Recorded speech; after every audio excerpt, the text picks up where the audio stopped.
There's a lot of hard parts of the job. Like one time I was out with one of our newer guides. He kind of let one of his dogs kind of run into the back end of his other dogs, and this happened right behind my sled as we were stopped, and one of the dogs just starts like ripping a new one on the other one, just starts tearing them apart.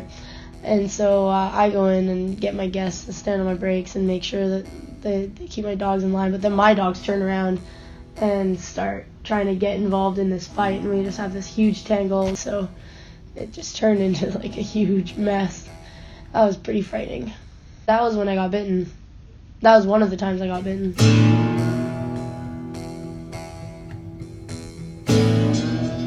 I don't really know when I work until like the day before, and sometimes I don't know when I work until hours before. I don't really mind.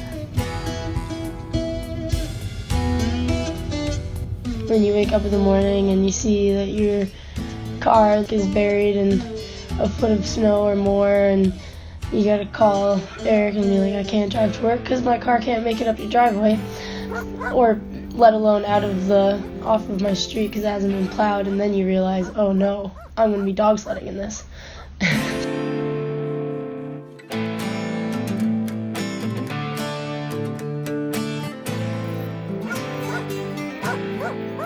We got Howard and Peter. We got Jake. You've already met Tina.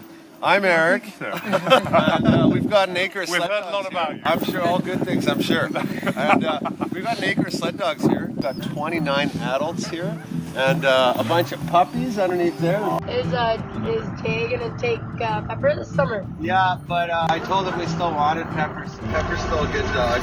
And then I'm gonna take one more dog. Jake and I'll just run 7. I think I'll just run 7 as well. You sure? What do you think I should have? 8? No. You can run 7. Just run 7. You don't need to go fast. You guys aren't doing the Iditarod.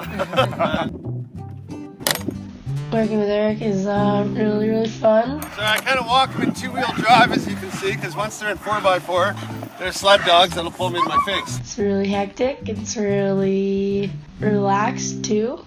Oh, you put 2 in 1? Yeah. You got a better way that I can haul 25 dogs around? No, I didn't know you could put 2 in 1. Yeah. I don't know if hectic and relaxed can be put together, but it kind of is like that. You just ripped my jack. Get in there. Matt, come on.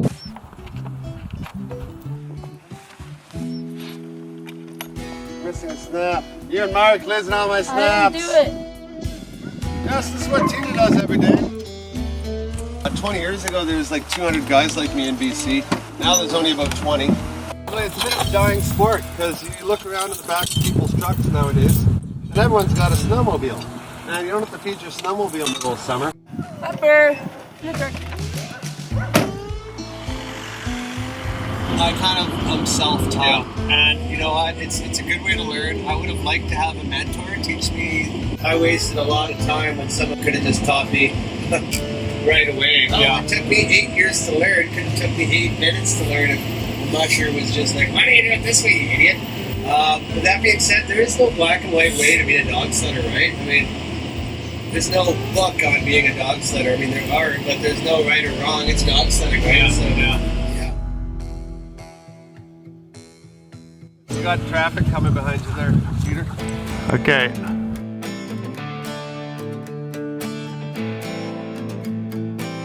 Bandit, come here. Jake, you're gonna help Tina? You wanna just help her out? We've got a whack ton of dogs here, and I can't just let 14 dogs loose at once here. So what I'm doing is setting up these outriggers. Bandit! Yeah, you gotta be pretty handy, for sure. Well, I mean, he put together that whole dog yard and built all the kennels. Or if you're gonna be driving people to the trail every day, for sure, you gotta have a good, sweet setup. No, it's not gonna fail you. You guys wanna meet the dogs?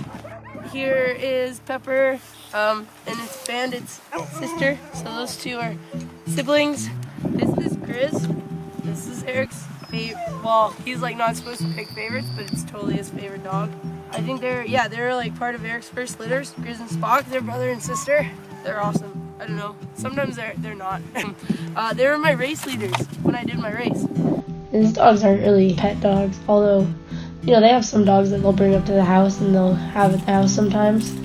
I took home Bandit every now and then in the fall till she pooped on the floor, and then I stopped taking her home. I would have kept taking her home, but my roommates probably wouldn't have been into it. The best part of the job is being around animals. It's kind of hard when people don't want to interact with animals when you're out there, because I find the dog sled ride itself isn't actually like the most important part of the whole journey. It's like getting to know the animals and showing them like gratitude and appreciation on tour and before and after, so that they will want to run.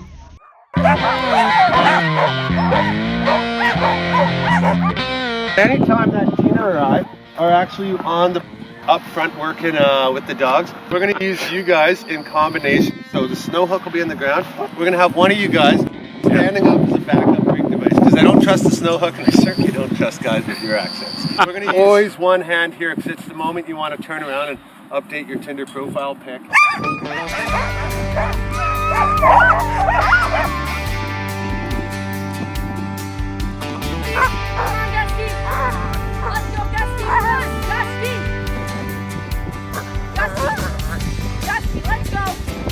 Taking your own sled out on your own is totally different than going out with clients. There's a lot more like power.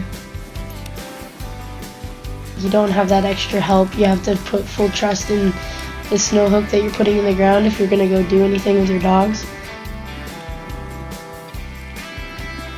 And it's just super fast, especially to start. Like my dogs, I had a really hard time stopping them before the start gate.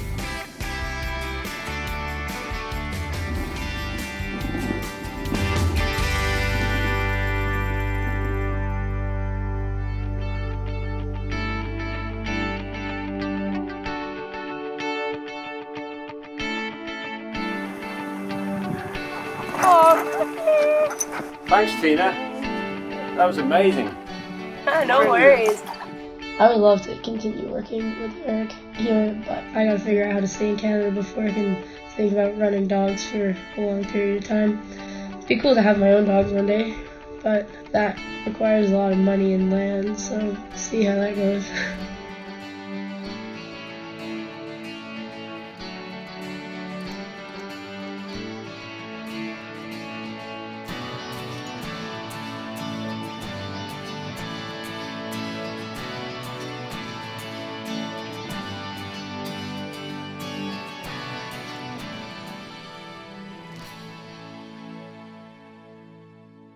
Bandit, come here.